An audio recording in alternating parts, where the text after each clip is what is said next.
The government remains unmoved tonight despite the pleas of 260 Tamil asylum seekers to be allowed to enter Australia. The group are being guarded by the Indonesian Navy and are refusing to leave their vessel. They'd been heading towards Christmas Island when it was intercepted at Australia's request and taken to Merak in Western Java. They made land, but not the land they were hoping for. Now the asylum seekers are refusing to leave their boat and have appealed to Australia to accept them on humanitarian grounds. We're just people without a country to live in. I'm not sure how many people have experienced that kind of life, but I'm sure the media has gone around the world and seen many countries like our country.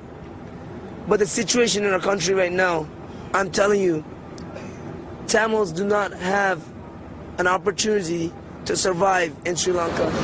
The people on board say they left Sri Lanka at the end of July and spent a month hiding in the jungle in Malaysia. Next came 10 days at sea on course for Australia. With that plan scuppered, they say living in any country is better than going back. Please help us and save our life. We are your children. Please think of us. Please. Please. Sri Lankan refugees, we have lived in forest for 1 month. Please, sir, please take us to your country. It's okay if it is not Australia. It's better if any other country takes us. We can't live in Sri Lanka. The asylum seekers say they've been treated well by the Indonesian Navy, but they seem reluctant to place their trust in the Indonesian authorities. Nah, di sini kita amankan di sini. Tapi hanya di kapal saja? Iya, hanya di kapal aja dulu. Mereka tidak mau ke darat. Nah, saya perlahan, ini perlahan betul ya, karena kita mengutamakan human right tadi itu. There had been reports that the asylum seekers in Indonesia had threatened to blow up the boat. We did not want to blow up the ship. We did not want to die. We did not come this far to die. We came this far to live, find a life. It may not be the life they were hoping for. It looks like being their only choice. Keith Breen, World News Australia. The opposition is stepping up demands for a crackdown on the influx of asylum seekers from Sri Lanka and Afghanistan, but the government is refusing to change its current policy course. Though the pleas are getting personal, the Prime Minister remains unmoved. We believe unapologetically in a tough, hardline approach to border security, but we'll always treat people fairly. Kevin Rudd's refusing to confirm reports that 6 more boats are on the way. It used to be Iraqis fleeing war. Now it's Afghans and Sri Lankans.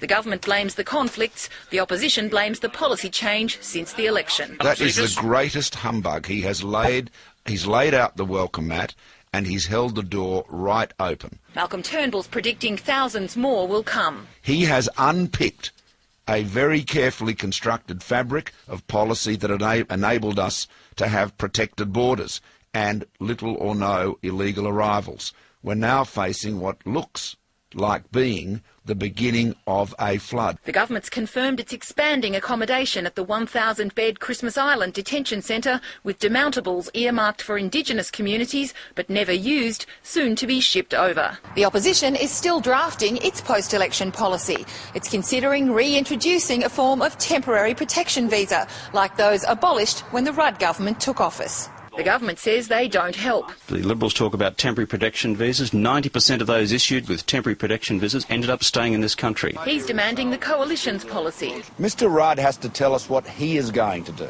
It is his problem. He is Prime Minister.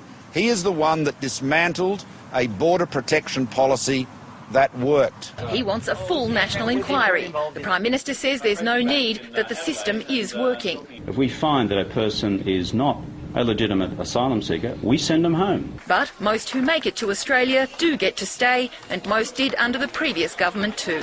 Karen Middleton, World News Australia.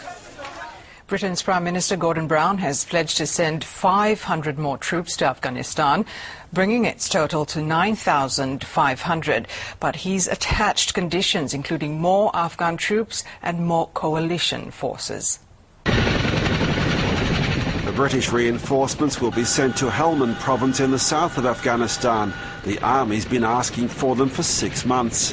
In that time, casualties have been mounting at an alarming rate, fueling anti-war sentiment in Britain. Before making his announcement to the Parliament, Gordon Brown read out the names of soldiers added to the list. From the Royal Marines, Sergeant Lee Holtram. From the Light Dragoons, Trooper Philip Lawrence. The commitment in principle to send reinforcements was conditional. Gordon Brown said British troops had to be properly equipped and that the Afghan government must train more of its own forces. And third, that our commitment is part of an agreed approach across the international coalition, with all countries bearing their fair share. Prime Minister Rudd says Australia has already increased troop numbers by 40% to around 1,500, most of whom are training Afghan forces in Oruzgan province.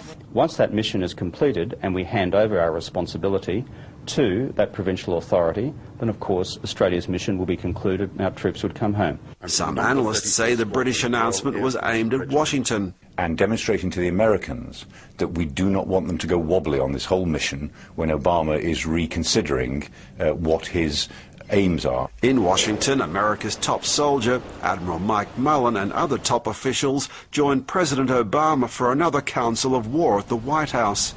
The American commander in Afghanistan wants 40,000 more troops. The BBC's reporting that Mr. Obama is considering sending more, but not that many. Ross Cameron, World News Australia. A court in western China's Xinjiang region has sentenced 6 more people to death over deadly ethnic unrest in July. 3 others have been jailed for life. Earlier this week, another 6 defendants were also sentenced to death. The woman held captive in California for 18 years, J.C. Dugard, has spoken publicly for the first time since she was discovered living with her alleged captors. And the first image of her has been published as she is now. For 18 years, J.C. Dugard was kept hidden away from public view. She was 11 years old when she was snatched from a street near a home in Northern California. Now her smiling face adorns the cover of one of America's most popular celebrity magazines. She closely resembles the childhood pictures that have been seen around the world. Her blonde locks replace